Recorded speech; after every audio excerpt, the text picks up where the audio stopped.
So hello students, as you know we have started the next topic that is electron gain enthalpy और उससे related हमने कुछ चीज़ें study कर ली थी। एक बार थोड़ा सा उसका रिवीजन मैं आपको करवा देता हूँ। इलेक्ट्रॉन गेन एंथैल्पी क्या है? It is the amount of energy released. So amount of energy released कब? When an extra electron is added to the valence shell of an isolated gaseous atom. और इस टॉपिक को study करने से पहले मैंने आपको बताया था there are two types of processes, exothermic and endothermic processes. Exothermic process वो हैं, रिएक्शंस वो हैं जिनमें एनर्जी रिलीज होती है और इन सच रिएक्शंस डेल्टा एच जो आता है वो है नेगेटिव। ओके, और एंडोथर्मिक रिएक्शंस में ये डेल्टा क्या है? पॉजिटिव है। द मेन पॉइंट इज यहाँ पे जो नेगेटिव साइन है that is not indicating mathematical negative, it is indicating release of energy. For example here you can have fluorine का कन्फिगरेशन है 1s2 2s2 2p5, तो इसके पास ऑलरेडी वैलेंस शेल में 7 electron है। So this configuration is unstable and when it will gain one additional electron, extra electron, it will acquire stable noble gas configuration and will be stabilized. So जब कोई चीज़ unstable से stable बनेगी that will release energy, और वो process कौन से होंगे? एक्सोथर्मिक होंगे and for such processes delta H is negative. So in this case you will see कि हम इंक्रीज और डिक्रीज की बात नहीं करेंगे, यहाँ पे हम बात करेंगे मोर नेगेटिव और लेस नेगेटिव और पॉजिटिव की। ठीक है, तो again negative in this case doesn't mean mathematical negative, it means a release in energy. So if we consider there are two systems, system number 1 and system number 2, and in system 1 there is a release of energy कितनी? 20 kilo joule. तो minus is indicating release. ठीक है, कितनी energy release हुई? 20 kilo joule. दूसरे case में कितनी energy release हुई? 200 किलो जूल एनर्जी। तो जहाँ एनर्जी ज़्यादा रिलीज हो जाएगी वहाँ डेल्टा एच ज़्यादा नेगेटिव है और वो सिस्टम ज़्यादा स्टेबल है और ये बड़े इजीली ये प्रोसेस होंगे। 3 फैक्टर्स थे जो इलेक्ट्रॉन गेन एंथैल्पी को अफेक्ट करते हैं। First is atomic size, second is nuclear charge and third is electronic configuration. So if atomic size is large तो जो इनकमिंग इलेक्ट्रॉन है वो न्यूक्लियस से दूर होगा और वो ईजिली ऐड नहीं होगा। अगर ईजिली ऐड नहीं होगा तो इस केस में जो electron gain enthalpy that will be less negative. Nuclear charge second factor जो है, अगर न्यूक्लियर चार्ज ज़्यादा है मीन्स पॉजिटिव चार्ज ज़्यादा है तो जो incoming electron that will be strongly attracted by the nucleus and will be easily added. So उस केस में क्या होगा? Electron gain enthalpy is more negative. ठीक है, थर्ड, आप अच्छी तरह से जानते हो हम 3 तरह के मेनली कन्फिगरेशन स्टडी करते हैं, fully filled, half filled and partially filled. Fully filled configurations are stable. Okay, so अगर मुझे एक ऐसा स्पीशीज मिले, ऐसा एटम मिले जो फुल्ली फिल्ड कन्फिगरेशन शो कर रहा है और मुझे उसमें इलेक्ट्रॉन ऐड करना है, तब वो बेसिकली पहले क्या है? स्टेबल है। जब इलेक्ट्रॉन ऐड कर देंगे तो वो अनस्टेबल हो जाएगा। तो इस केस में स्टेबल से वो अनस्टेबल हो रहा है तो एनर्जी रिक्वायर्ड होगी। मीन्स इस केस में जो इलेक्ट्रॉन गेन एंथैल्पी वो पॉजिटिव हो सकती है। ओके, बट जहाँ पर इलेक्ट्रॉन बड़े ईजिली ऐड किया जा सके ऐसे कन्फिगरेशन में, जैसे नोबल गैसेस के केस में आप पढ़ते हो NS2 NP5 कन्फिगरेशन है, ऐसे कन्फिगरेशन में बड़े इजीली एक इलेक्ट्रॉन ऐड किया जा सकता है। तो जितना इजीली इलेक्ट्रॉन ऐड होगा उतनी ही एनर्जी ज़्यादा रिलीज हो जाएगी, मीन्स सिस्टम ज़्यादा स्टेबल हो जाएगा। तो ऑब्वियस बात है वहाँ पे इलेक्ट्रॉन गेन एंथैल्पी भी ज़्यादा नेगेटिव होगी। सो फुली फिल्ड और partial filled configuration they are stable. उनमें इलेक्ट्रॉन ऐड करने के लिए या तो इलेक्ट्रॉन गेन एंथैल्पीज हमें जो चाहिए वो लेस नेगेटिव होगी या फिर एनर्जी रिक्वायर्ड होगी, मीन्स डेल्टा एच जो है वो पॉजिटिव होगी। सो this is the case for noble gases. Nobel gases का कन्फिगरेशन क्या है? It is fully filled NS2 NP6। So in such cases stable configuration है हमारे पास और इस कन्फिगरेशन को हम डिस्टेबलाइज कर देंगे कब? जब इसमें एक्स्ट्रा इलेक्ट्रॉन ऐड करना पड़ेगा। और ऑब्वियस बात है ये शेल कंप्लीट हो चुकी होती है, जब एक और इलेक्ट्रॉन ऐड करेंगे तो electron will be transferred to higher energy shell. Okay, और ऑब्वियसली हायर एनर्जी शेल में जब इलेक्ट्रॉन ऐड करना तो उसके लिए एनर्जी की रिक्वायरमेंट है। That's why in such cases जो इलेक्ट्रॉन गेन एंथैल्पी थी वो पॉजिटिव हमने स्टडी की। अब जैसे आपको अभी बताया मैंने, नोबल गैसेस का इलेक्ट्रॉन हेलोजन्स का जो इलेक्ट्रॉनिक कन्फिगरेशन है वो है NS2 NP5 and which is very unstable. तो ये बहुत अनस्टेबल कन्फिगरेशन है। सो सच एटम्स मीन जो हेलोजन्स हैं they can easily gain 1 electron to acquire stable noble gas electronic configuration. That's why जो इलेक्ट्रॉन गेन एंथैल्पीज है वो noble gases में सबसे ज़्यादा नेगेटिव है। अब noble gas not noble gases, halogens. अब हैलोजेंस में सबसे ज़्यादा नेगेटिव इलेक्ट्रॉन गेन एंथैल्पी किसकी होगी वो इम्पॉर्टेंट है, और वो अगर हम साइज़ का फैक्टर लेके चलें तो साइज़ आपको अच्छी तरह से पता है, फ्लोरीन का साइज़ सबसे छोटा है, फ्लोरीन सबसे छोटा है और आयोडीन सबसे बड़ा है, ठीक है। आयोडीन का साइज सबसे बड़ा है। ये डाउन दी ग्रुप है बेसिकली लिखे हुए, जिनको मैंने सीधा लिख दिया हुआ है। सो फ्लोरीन का एटॉमिक नंबर आपको पता है 9 है, क्लोरीन का 17 है, then we have 35 and then for iodine we have 53।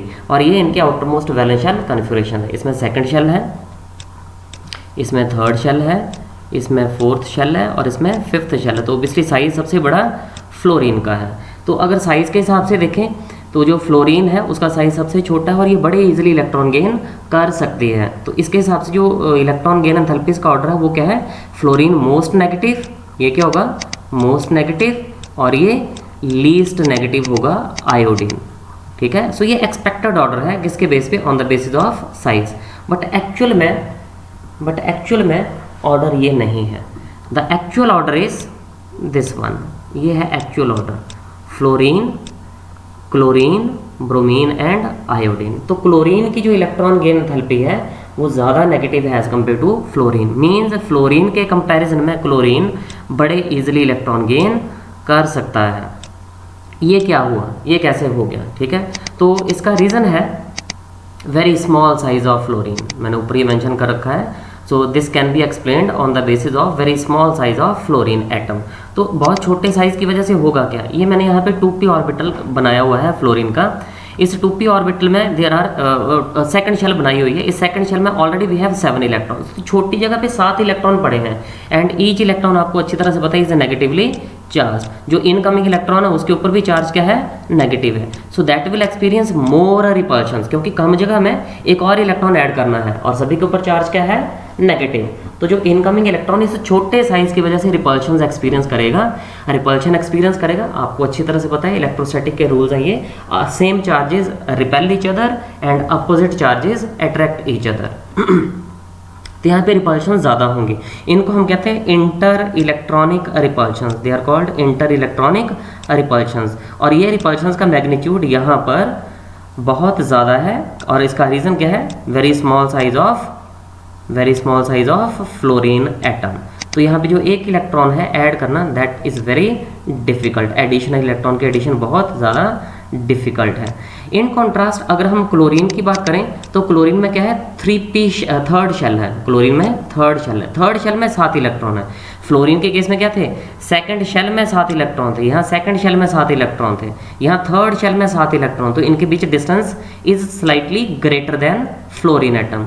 यहाँ पे भी नेगेटिवली चार्ज इलेक्ट्रॉन्स हैं, स्लाइटली ज़्यादा है यहाँ पे डिस्टेंस। तो इनकमिंग इलेक्ट्रॉन यहाँ पे ईजिली फिट किया जा सकता है, मतलब यहाँ पे जो रिपल्शंस का मैग्नीट्यूड है वो कम है। तो ये जो इनकमिंग इलेक्ट्रॉन ये बहुत ईजिली यहाँ पे ऐड हो सकता है अगर कंपैरिजन किया जाए फ्लोरीन के साथ। तो दैट्स वाई इस Cl will gain electron very easily as compare to F to form Cl negative. तो जो Cl है वो बड़े इजिली एक इलेक्ट्रॉन गेन कर लेगी, क्लोरीन का जो एक एटम है बड़े इजिली इलेक्ट्रॉन गेन कर लेगी और क्या बनेगा, Cl नेगेटिव। इनकी इलेक्ट्रॉन गेन एंथैल्पीज जो हैं दोनों की नेगेटिव होंगी, बट ज़्यादा नेगेटिव किसकी आएगी, ज़्यादा negative will be of chlorine, ठीक है। और रीज़न इज ओबियस, क्या रीज़न है, क्लोरीन का थोड़ा सा बड़ा size as compare to fluorine, ठीक है। और फ्लोरीन का साइज बहुत छोटा होने की वजह से वहाँ रिपल्शंस ज़्यादा हैं। So you can read this. Fluorine के केस में electrons are very closely spaced and will repel incoming extra electron and will experience stronger inter-electronic repulsions from the already present electrons in smaller second shell of fluorine, ठीक है। और chlorine के case में क्या है, the magnitude of inter-electronic repulsions is low and incoming electron can be easily added in large sized third shell of chlorine atom. So therefore electron gain enthalpy is more negative in Cl than fluorine. तो इस हिसाब से अगर आगे चलो तो फिर bromine की और ज़्यादा नेगेटिव होनी चाहिए थी, बट वहाँ पे कंसेप्ट दूसरा चल पड़ता है। ब्रोमीन और आयोडीन का साइज़ बहुत बड़ा है और साइज़ बड़ा होने की वजह से वहाँ पे न्यूक्लियर चार्ज बहुत कम होगा, तो इनकमिंग इलेक्ट्रॉन को ऐड करना इज़ क्वाइट डिफ़िकल्ट। तो दैट्स वाई ब्रोमीन और आयोडीन की क्लोरीन से भी कम इलेक्ट्रॉन गेन एंथैल्पीज होंगी, मतलब लेस नेगेटिव होंगे। तो this is the last line इस पार्ट की। In case of Br and I the magnitude of nuclear charge is very low and incoming electron will B less attracted by the nucleus and is difficult to add. So therefore they have less negative electron gain enthalpies. They means bromine and iodine atoms. Okay. अब जो एक topic मैंने आपको और यहाँ पे करवाना है दैट इज अगेन इम्पॉर्टेंट, और दो क्वेश्चंस बनते हैं यहाँ से, दोनों क्वेश्चंस एक जैसे हैं। मैं पहले रिएक्शंस यहाँ पे मेंशन करता हूँ, उसके बाद I will go for the explanation. जैसे हमने टॉपिक पिछले केस में पढ़ा था सक्सेसिव आयोनाइजेशन एंथैल्पीज, और यहाँ पे हम पढ़ेंगे उसी तरह का टॉपिक, वो है successive electron gain enthalpies, successive electron gain enthalpies. So ये हमारा नेक्स्ट टॉपिक है। मैं एग्जांपल सबसे पहले मेंशन कर रहा हूँ। एग्जांपल्स अगर आपको क्लियर हो तो टॉपिक के बारे में समझ ज़्यादा बेटर हो जाती है। मैंने यहाँ पे ऑक्सीजन लिखा, ऑक्सीजन के वैलेंस शेल में आपको पता है 6 इलेक्ट्रॉन है। ये जब एक इलेक्ट्रॉन गेन करेगा it will become O negative. 1 by 1 हमने इलेक्ट्रॉन ऐड करने हैं यहाँ पे। तो अब इसका कन्फिग्रेशन क्या हो गया 2 7, बट O नेगेटिव जो है अभी भी ये अनस्टेबल है, इट इज़ स्टिल अनस्टेबल।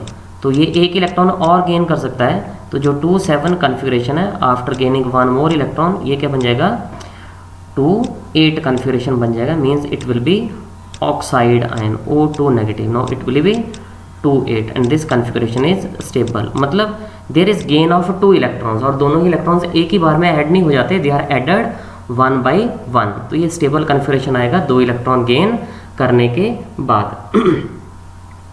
तो अब जो इलेक्ट्रॉन गेन एंथैल्पीज की बात करूं, जो फर्स्ट स्टेप है इस केस में जो इलेक्ट्रॉन गेन एंथैल्पी आएगी वो आती है -141.0 किलो जूल पर मोल, और जो सेकेंड इलेक्ट्रॉन गेन एंथैल्पी है वो यहाँ पे पॉजिटिव हो जाएगी and that is +780.0 kilo joule per mole. तो second electron gain enthalpy is positive, this is very important. तो सक्सेसिव इलेक्ट्रॉन गेन एंथैल्पीज हैं क्या, ये वो एंथैल्पीज हैं जब सेकंड और थर्ड इलेक्ट्रॉन्स भी हमने ऐड करने होते हैं। सो ये कब होगा, जब इलेक्ट्रॉन एक से ज़्यादा ऐड करके स्टेबल कन्फिग्रेशन आएगा। So successive electron gain enthalpies हैं क्या, these are the electron gain enthalpies related to the addition of more than 1 electrons in valence shell of an isolated gaseous atom 1 by 1 एक एक करके electrons को add जब करवाया जाएगा। तो सो इसमें सबसे इम्पॉर्टेंट ये है कि जो सेकेंड इलेक्ट्रॉन गेन एंथैल्पी है, second electron gain enthalpy for oxygen atom is positive. This is the important point. जो सेकेंड, ये ऑक्सीजन के लिए नहीं, किसी के लिए भी हो, ये सभी के लिए सेकेंड थर्ड वाली हमेशा क्या होंगी, पॉजिटिव ही आएंगी। वाई सो, नाउ सी केयरफुली, इसका आंसर यहीं पे है। पहली जो इलेक्ट्रॉन ऐड किया हमने वो न्यूट्रल एटम में ऐड कर रहे हैं। जो ये ऑक्सीजन का एटम, ये क्या है, इट इज़ न्यूट्रल एटम, ठीक है। न्यूट्रल में इलेक्ट्रॉन ऐड किया और ये किस चार्ज का बन गया, ये बन गया नेगेटिव चार्ज का। क्या चार्ज आ गया इसके ऊपर, नेगेटिव चार्ज आ गया इसके ऊपर।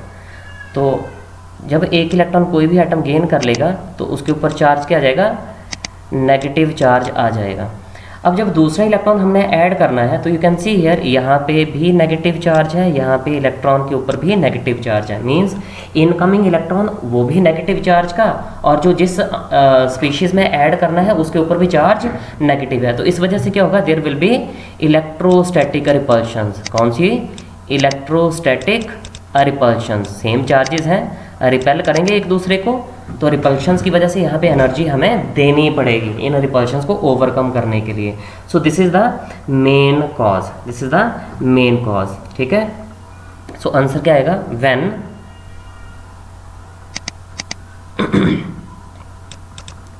when an electron is added to a neutral atom,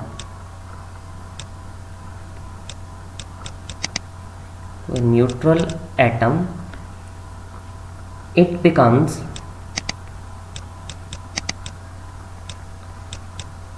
negatively charged, it becomes negatively charged. The addition of second electron thus occurs in negatively charged ion. To overcome the electrostatic repulsions,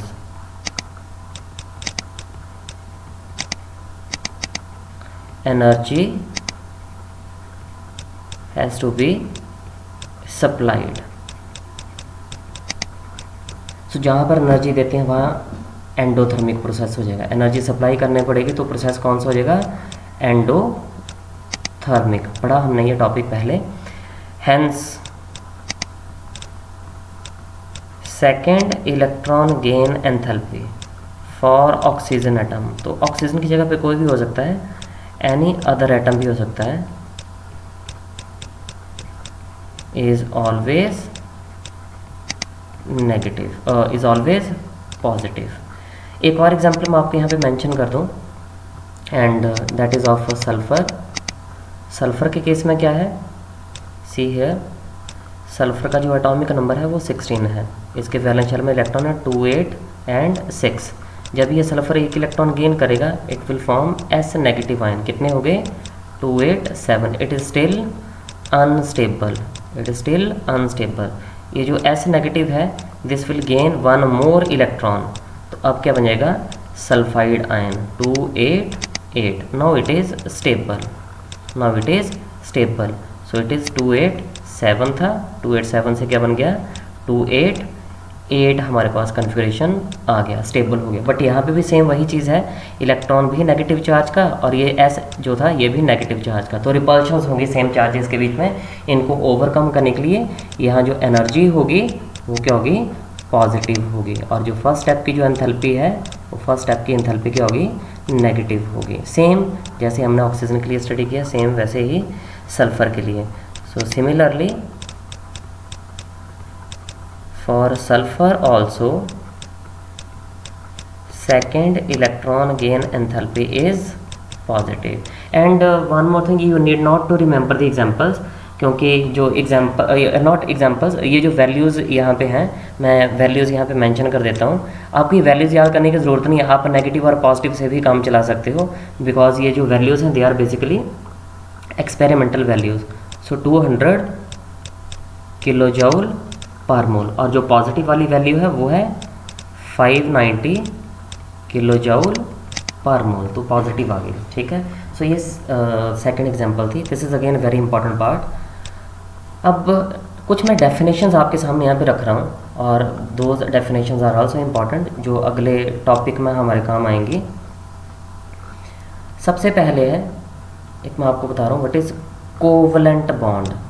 covalent bond हालांकि अगले chapter का topic है, but मैं यहाँ पे इसको करवा रहा हूँ, I need it's explanation here. Covalent bond क्या है, it is formed, it is formed by sharing of electrons, by sharing of electrons between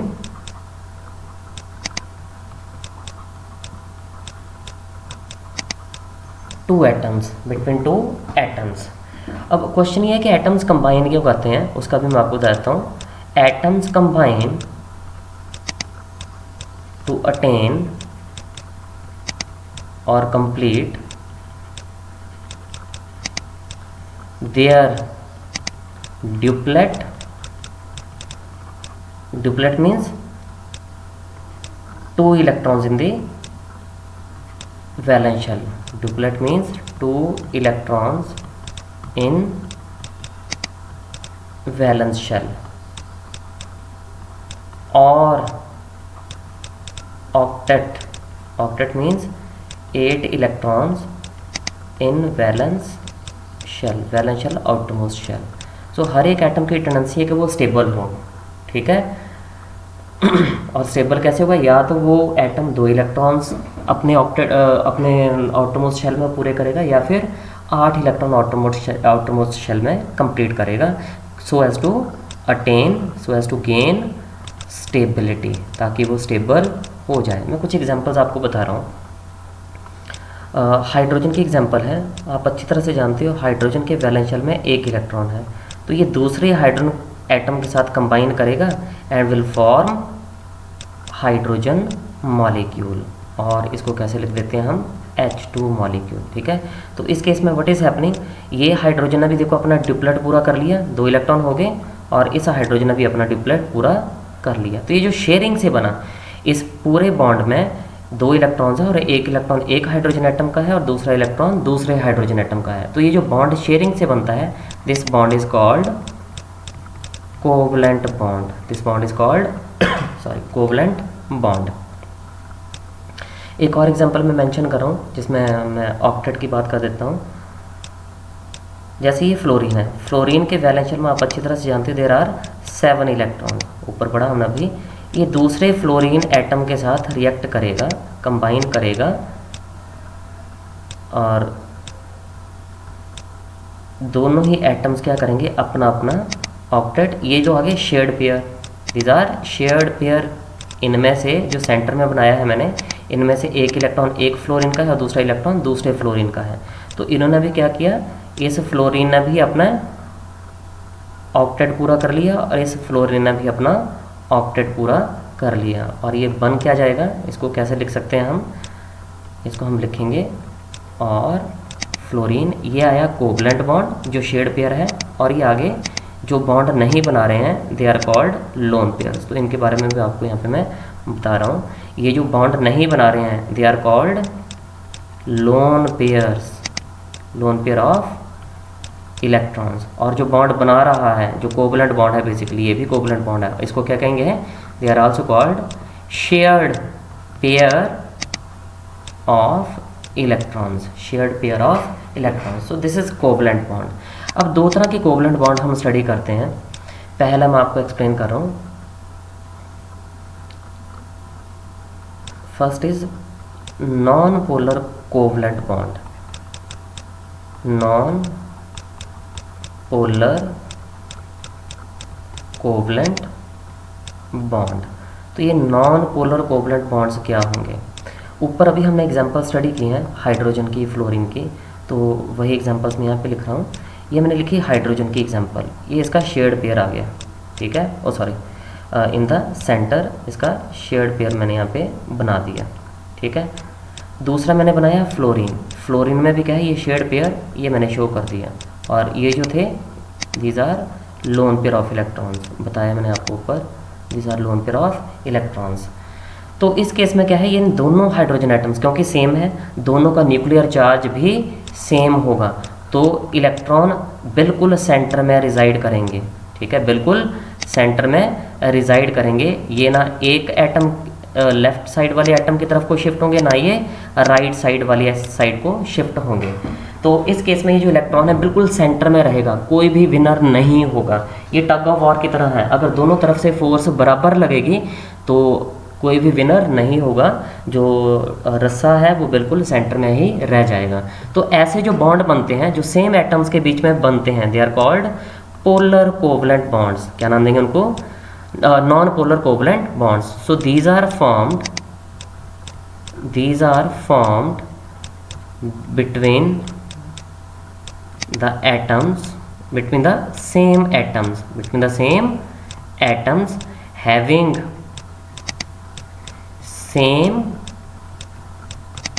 size and nuclear charge, और इन सभी कंबाइंड फैक्टर को हम एक टर्म की फॉर्म में पढ़ेंगे and that term is called electronegativity, मतलब सेम इलेक्ट्रोनेगेटिविटी।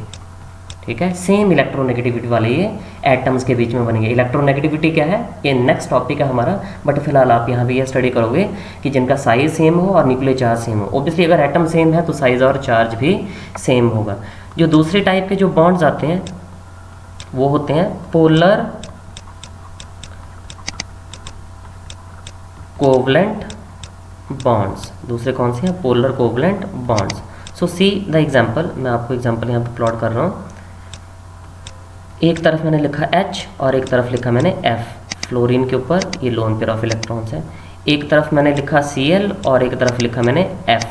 ठीक है, यहाँ भी फ्लोरीन के ऊपर लोन पेयर है, क्लोरीन के ऊपर भी लोन पेयर है, क्योंकि फ्लोरीन क्लोरीन एक जैसे हैं। ठीक है, अब इन दिस केस व्हाट इज, एक और एग्जांपल मेंशन कर देता हूँ यहाँ पे, HCl। HCl में भी क्या है, Cl अपना ऑक्टेट पूरा करने के लिए इस तरह से 3 लोन पेयर शो करेगा।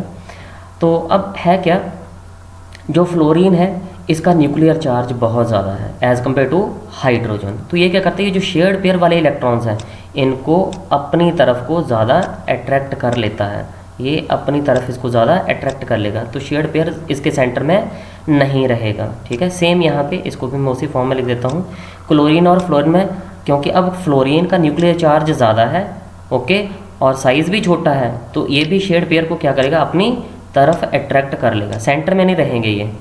Similar is the case for HCl। तो HCl में भी क्या होगा, जो शेयर्ड पेयर है वो ज़्यादा क्लोज किसके होगा, Cl के होगा, सेंटर में नहीं होगा। तो ऐसे बॉन्ड जो अलग अलग एटम्स के बीच में बनते हैं they are called polar covalent bonds. Polar क्यों कहा, जस्ट वेट, अभी मैं आपको यहाँ पे एक्सप्लेन कर रहा हूँ। तो एक बात आपको ये क्लियर हो गई है कि जो इलेक्ट्रॉन्स है ये सेंटर में रिजाइड नहीं करेंगे, सेंटर में रिजाइड नहीं करेंगे, क्योंकि एटम्स अलग अलग हैं। जिसका न्यूक्लियर चार्ज ज़्यादा होगा, जिसका एटॉमिक साइज छोटा होगा, वो इलेक्ट्रॉन्स को अपनी तरफ खींच लेगा, गेन नहीं करेगा, खींच लेगा। ठीक है, तो उस वजह से होगा क्या, ये जो फ्लोरीन है HF के केस में, इलेक्ट्रॉन क्योंकि अपनी तरफ विड्रॉ कर रहा है तो इसके ऊपर चार्ज आ जाएगा पार्शियल नेगेटिव। पार्शियल क्यों, क्योंकि इसने गेन नहीं किया है, सिर्फ अपनी तरफ विड्रॉ किए हैं। तो ओबियसली अगर इसके ऊपर पार्शियल नेगेटिव आ रहा है तो H के ऊपर चार्ज क्या आ जाएगा, पार्शियल पॉजिटिव। जितना नेगेटिव है उतना पॉजिटिव है, जितना फ्लोरीन गेन कर रहा है उतना H लूज कर रहा है। Same in this case, fluorine ज़्यादा विड्रॉ करेगा अपनी तरफ इलेक्ट्रॉन और क्लोरीन लूज कर देगा। यहाँ भी क्लोरीन गेन करेगा इलेक्ट्रॉन्स, ठीक है, खींचेगा, नॉट गेन, अपनी तरफ को अट्रैक्ट करेगा, और H will lose electrons towards Cl। तो ये बन गए पोलर कोवलेंट बॉन्ड। अब पोलर क्यों कह रहे हैं, बिकॉज वी हैव 2 एंड्स, एक पॉजिटिव एंड एक negative end, that's why they are called polar covalent bonds. इनको नाम देंगे हम पोलर कोवलेंट बॉन्ड्स का नाम दे देंगे। सो कैसे हैं ये बॉन्ड्स, जो किसके बीच बन रहे हैं, bonds formed between 2 atoms with different atomic size, अब बाकी की लाइन में नीचे मेंशन कर देता हूँ, and nuclear charge that is different electro negativities. ठीक है, the atom which withdraws the electron, जो अपनी तरफ इलेक्ट्रॉन खींचता है, एक्वायर्स पार्शियल नेगेटिव, इसको कैसे मेंशन करना है, partial negative charge, and the other atom which loses electron acquires